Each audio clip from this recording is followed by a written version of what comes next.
We provide A-level courses in chemistry, biology, physics, and maths for those students who want to enroll in medical, dental, veterinary, financial, and engineering programs at the chosen university in the UK. So today, in this live stream, I wanted to come in and have a conversation with you about why the first 4 weeks of school are the most important ones to your teen, why they matter so much. Now, parents, most parents think that the most important month in the academic school year obviously must be the exam months, the month where they put the exam, the end of the academic year, right? Makes sense? Well, I do disagree because studies show that the first 4 weeks have a bigger impact on your teen's final grades than the rest of the months. So stay with me to the end of this live stream, and what I'll do is I'll show you how your teen can build consistency, confidence, and long-term achievement habits in the first 4 weeks to set themselves up for A-star success in A-level maths and A-level science. What you can do as a parent to help your teen get the most out of the academic school year and the most out of the first month, September. At Empowered STEM, we always use neuroscience, we're always using academic coaching, we're always using educational theory to help your teen earn these top grades that we talk about. So what's the science behind the fact that the month of September is the most important one for your teen? Simple. It's a science of early momentum. So neuroscientists have figured out that the brain reacts powerfully to early patterns and routines. So in September, your teen has a choice. They can either create automatic habits, which is what they're going to do anyway, that set themselves up for academic success, a solid foundation, so they get the A and the A star, or they can form habits that are not going to help them academically, that's going to cause them to spiral downwards and earn the E or the U in A-level maths and science. And the second point is that in the first 4 weeks, your teen forms an academic identity for the year. Now, this is the important bit. In September, your teen will form an academic identity for the year that's going to stay with them throughout the entire academic year. It's either going to be the academic identity of, yes, I can do this, I am capable of doing A-level maths and A-level science and earning those top grades, or they're going to have an academic identity based on the failure that they have, and then all of a sudden think, I can't do it. I'm not smart enough to do A-level maths and A-level science. So parents, what we need to do then is we need to help your teen start the academic school year strong, because it's simple. If your teen starts the school year strong with the right habits and the right identity in place, the rest of the school year becomes easier. Not easy, but easier. If, on the other hand, the start to the academic school year is shaky, they're not really on solid ground, then what happens is that the rest of the academic school year, well, it feels like catch up. They're always behind the 8 ball. Something else to consider is this, is that the content load peaks early. So if you're in year 12, let's say you're in year 12 A-level chemistry, there is a huge jump between GCSE chemistry and A-level chemistry. This is what I mean by the content load peaks. It's a huge jump that they've got to climb just to be able to get to A-level chemistry, right? In year 13, the teacher is going to assume that your teen knows the content of year 12 because they've got to move on in the course syllabus. They have a target. At the end of the year, they have to get through everything in the course syllabus. So teachers naturally introduce new concepts and new ideas early, at the beginning of the academic school year, September. They also introduce the difficult concepts because it's that jump that we're talking about. If you're talking about year 12, the concept is difficult because they haven't seen it before and they're having to put a synoptic link between the year 12 A-level chemistry and the GCSE. And then they build on it. In year 13, it's difficult because the teacher is now forming a synoptic link, a bridge between the year 13 content and the year 12 content, and then is building on it.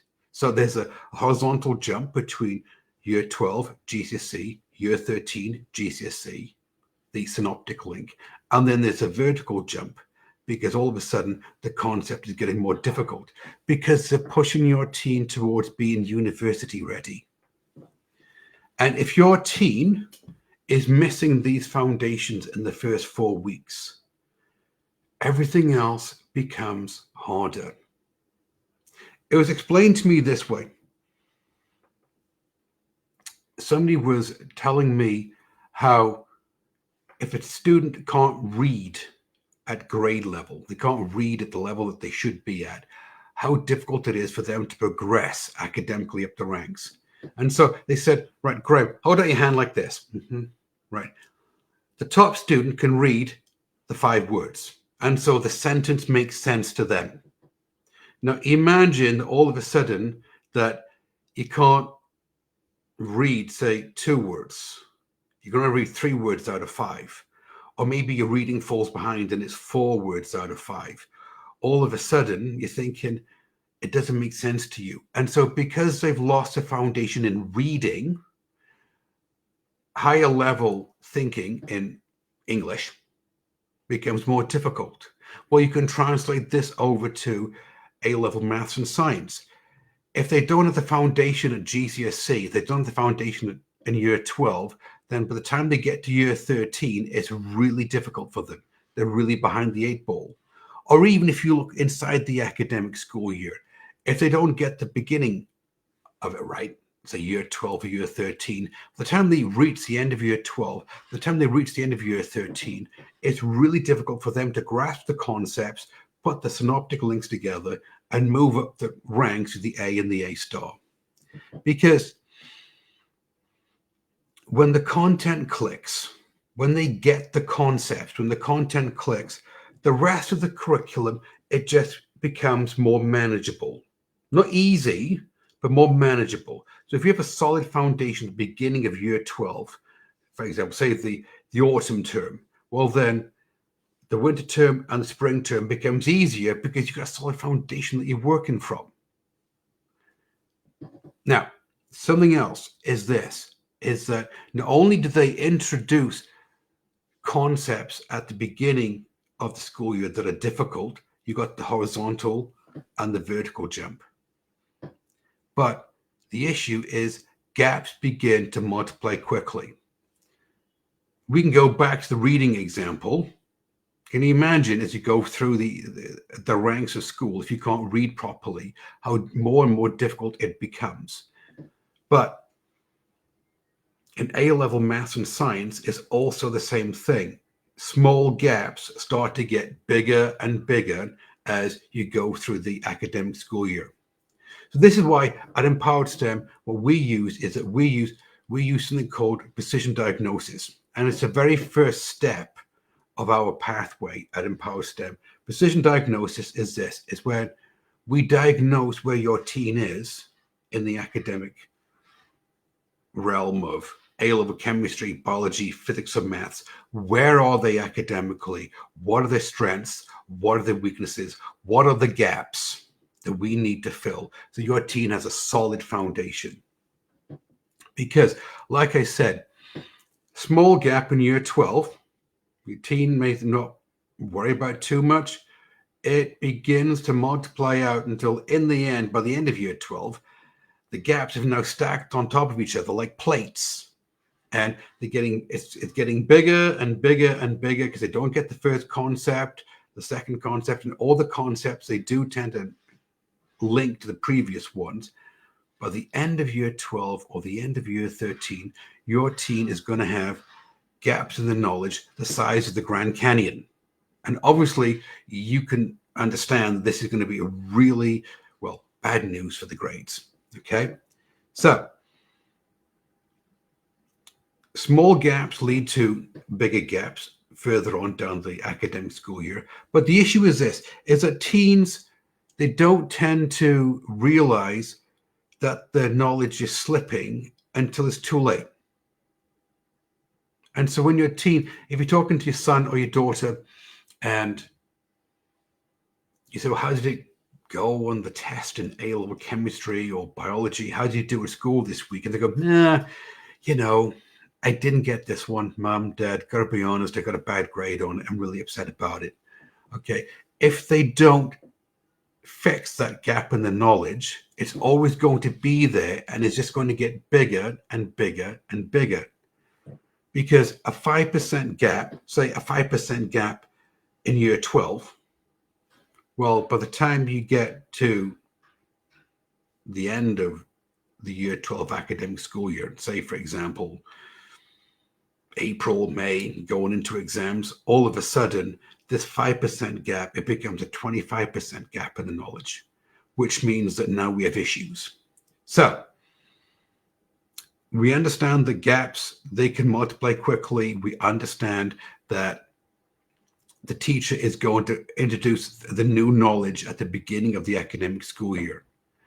And so what we need to do, parents, is we need to get in there and we need to help your teen be successful.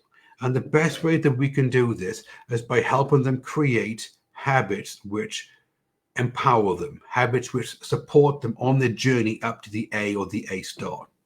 Now, habits, the quote that I like to use is this one, and it's mine. All right. Motivation fades, but habits never die.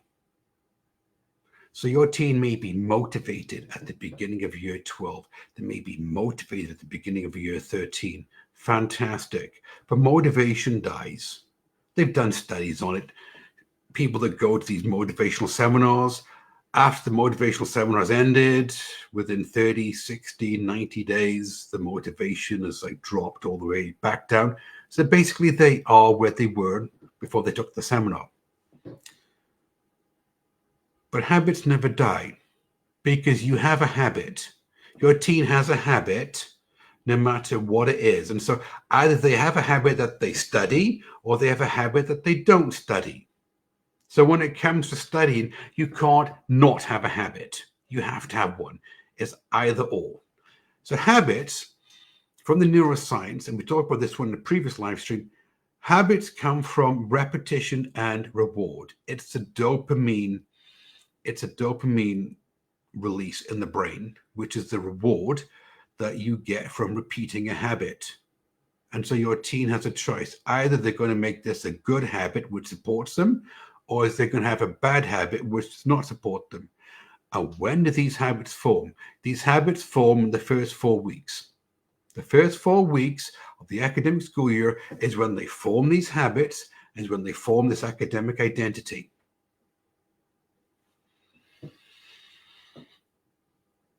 And these habits are formed really, really quickly, like this. Either you study that night or you don't study that night. Either you believe you can do it or you don't believe you can do it. And so we need to be really, really careful and marshal what your teen thinks about the habits and help them create habits which actually support them.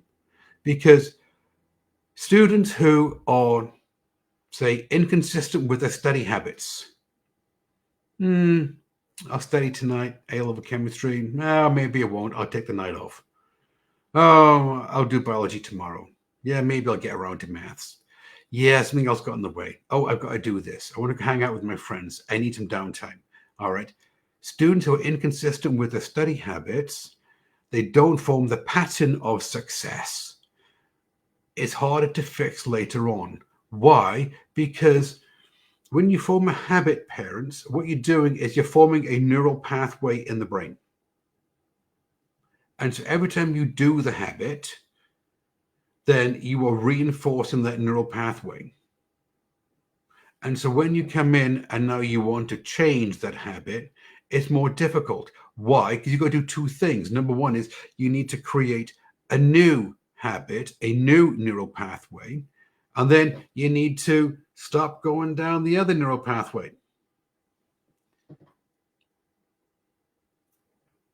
And what we believe at Empowered STEM is this, is the first month of the academic school year is the month that's going to build the blueprint for the rest of the year. So how your teen starts in year 12 or year 13 in September, how they form their habits, how they form their academic identity is going to build the blueprint for the rest of the academic school year. And they have a choice, parents. They can either go down they can either have a blueprint, which is the blueprint for success, which is what we teach at Empowered STEM, or they can have a blueprint, which is the blueprint for failure. So, how exactly do we help them in the first 4 weeks? Yes, we can help them form a set of habits which are meaningful, which are empowering.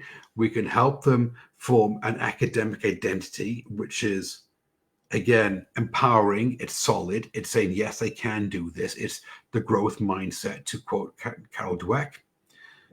But in the first 4 weeks, we can also help your teen shape their confidence.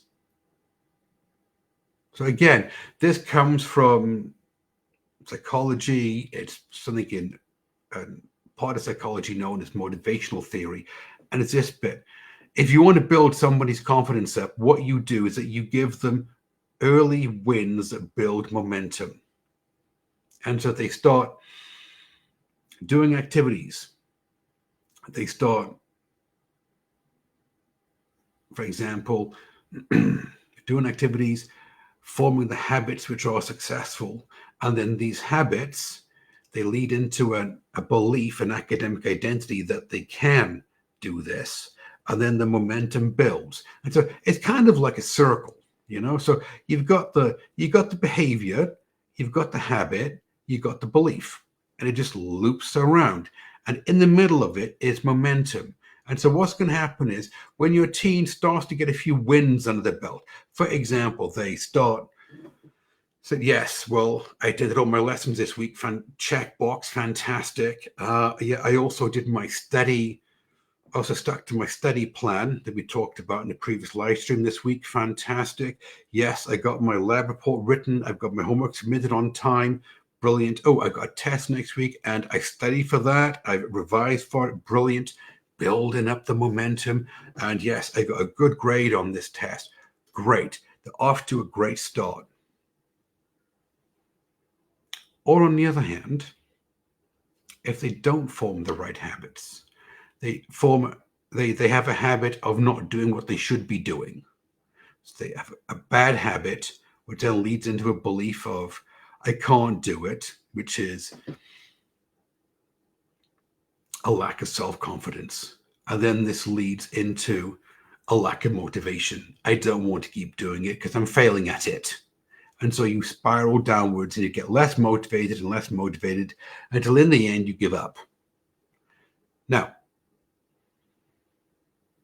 if we can correct the habit and make it a positive habit, then we avoid all the negative habits and we avoid the struggles, because in the first month, if they're struggling in the first month of the academic school year, then what's going to happen is that they're going to feed into the belief of self-doubt. And they're going to start saying, yes, you know what? I can't do it. Chemistry's hard. Oh, well, why did I sign up to be a doctor? I mean, honestly, have you seen this biology stuff, Graham? Right. And so they feed into this belief of self-doubt, and then they start forming limiting beliefs. So this is why at Empowered STEM, we have in our 4-step pathway, we have something called the medical mindset, which is this. The medical mindset is where we help your teen rewire how they think about their beliefs, their behaviors, their confidence, the habits, their motivation, and they start believing that, you know, they're on the path to being a doctor, a dentist, a veterinarian, a financial expert, an engineer, and the confidence grows. And so it is possible to turn it around. It does take a bit of work, but if we can increase your teen's confidence of what they're doing in their A levels, and I will admit it's kind of a jump from GCSE up to A level. If we can increase their confidence, then all of a sudden your teen's going to feel competent. They can do it. They're going to be practicing the positive habits. They'll be studying and revising daily. They'll be doing it consistently, and they'll be in control. They'll have autonomy of their learning. So parents, what exactly can parents do to help out their teens, the son, the daughter? Well, here we go then. Number one, look, as I always say this, what you don't want to be is the referee. Do not be the referee in the game with your son or your daughter handing out the red card because they're not studying, they're not revising, they're getting a poor grade in A-level chemistry, biology, physics, maths, whatever. Don't do that. What you've got to be is the coach on the sideline. You need to be the coach on the sideline, parents, where you're helping your teen become autonomous and work it out on their own and have their own responsibility for their learning. And so they can begin to walk the pathway to the A and the A star. So it's low stress actions that you can do to help your teen out. You can, for example, talked about this previous live stream, put a study plan together and a revision plan together, combine them both into one, put them on the fridge in the kitchen so you can all see what you're doing that week. Because as we discussed in the previous live stream, your teen, the area of the brain that works with organization is not fully developed, which means that they need your help. So we can help them by doing low stress actions. For example, have consistent start and finish times to studying. So say, right, tonight, yes, son, daughter, you are studying A-level chemistry. Oh, from after tea. All right, from 7 until 8. Fantastic. And then give them some quiet space, help them manage their phone usage, and they study A-level chemistry for an hour. Or maybe it's A-level biology for 90 minutes, right? What you don't want to do is see your teen up all night studying in their room with the light on, it's past midnight, and not say anything. You do want to say, well, son, daughter, really? Studying for extended periods of time is not going to get you the grade that you want because you're starting to get mentally tired and the amount of information that you can absorb is getting less and less. Help them use the principles of neuroscience when they study. For example, they can reread their notes 24 hours after the lesson and then 2 days after the lesson. Because we talked about this in the previous live stream, the memory curve of what students forget, it just begins to drop. And so after a couple of days, if they don't go in there and revise it, review it, then what's going to happen is that they're going to forget what the teacher talked about. Also, and this is the second part of our 4-step pathway, help them build clarity before revision. This one has to be like the most important one. Students have this idea that what they've got to do is, oh, yeah, I went to lesson, Graham. And, well, yeah, I've done the homework really quick. Yeah, I've done that, so we turn that in, right? And then I'm going to memorize past papers and mark schemes. No. Okay. Because what happens is that they're memorizing what they don't understand. Doesn't help when it comes to the exam. On the other hand, think back to the beginning of this live stream when I talked about the gap, the size of the Grand Canyon. What you got to do is start to wind it backwards. It's like turning the dial back on the clock, right? By filling in the gaps in the knowledge until the gap in the knowledge is gone. They understand what they're doing. And once they understand it, once you have conceptual clarity, which is what we teach, once you have conceptual clarity, then they can revise, because then they will revise what they know. They will revise what they understand. And the information will move from the short term to the long-term memory. Help them, like I said, organize study schedules, revision plans. This is a strategic revision, which is the 3rd step of our 4-step pathway. Help them revise strategically. Like I said, memorizing mark schemes is a no-no. All right, we don't teach that because honestly, we know it doesn't work.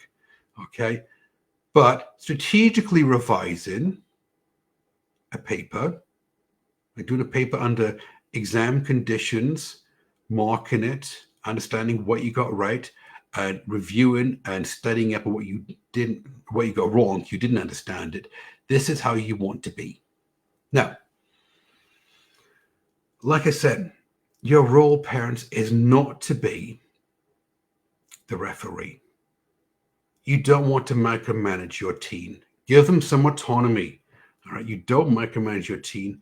What you do is that you coach them. You coach your teen to academic success. You help them walk the pathway to the A and the A star in A level maths, biology, chemistry, physics. Okay. So as always, parents, do I have a story about whether this works? Well, of course I do. Let me tell you about Harry. Right, Harry, when he came to us, he'd taken his A level and he'd earned a D. Through no fault of his own, his school let him down. His chemistry teacher was ill, and so all he had was substitute teachers, a science technician that gave him a worksheet and say, go down to the library and teach yourself. And so he really didn't have the support that he needed. When Harry came to us, he was taking one of our A-level chemistry courses. The very first thing we had to do is help Harry organize his study habits because he was motivated. Oh, yeah.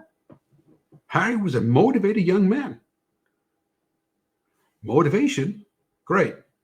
Didn't have the study habits, didn't have the revision habits, didn't have the conceptual clarity. He didn't know what he knew or what he didn't know. And so we had to build it into Harry. And then we also had to work with his medical mindset. We had to help him see, we had to rewire what had happened to him so we could see, yes, he was confident. He was competent at what he did. If he worked at it consistently, he could get the top grades. And so when we did that, Harry, because we helped him with his study habits, revision strategies, conceptual clarity, medical mindset, Harry moved from a D to an A in A-level chemistry. So when he reset his exams, he got an A in A-level chemistry, which is what he needed for vet school. And now he's studying he's studying to be a small animal vet, which is exactly what he wanted. Now, parents, what you need to do is this, then. What you need to understand from this live stream is that the first 4 weeks are the most important weeks of your teen's academic career in year 12 and year 13, because it's when the habits are formed, the identity is formed, and it sets them up for good stead for the rest of the academic year, and they have an easier time at it. Now, if you're watching this live stream, if you're on Facebook, and it's on YouTube as well, and you want to be in the know, it's really easy. On Facebook, subscribe to the Facebook business page, and then you'll get notifications of upcoming live streams. Or what you can do is that you can move over to YouTube, subscribe to our YouTube channel, and again, not only will you get notifications of upcoming live streams, but you'll also get access to all the other previous live streams that I've done. So parents ask this one, say, well, yeah, Graham, it sounds really good, but you keep mentioning these courses. How do I learn more? Because you're on the internet every week giving us the tips, the techniques, and the strategies that we need in order to help our team be successful in A-level maths and A-level science. Easy.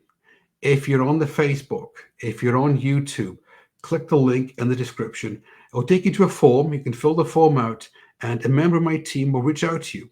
And it's a really easy conversation that you have. It's a non-sales call, because what we're going to do is we'll find out where your teen is academically, where the grade is now, what the predicted grade is, what university they want to go to, what they want to be when they graduate from university. And we'll tell you about our courses, what we offer at Empowered STEM, how our courses work. And parents, you can ask all the questions that you want.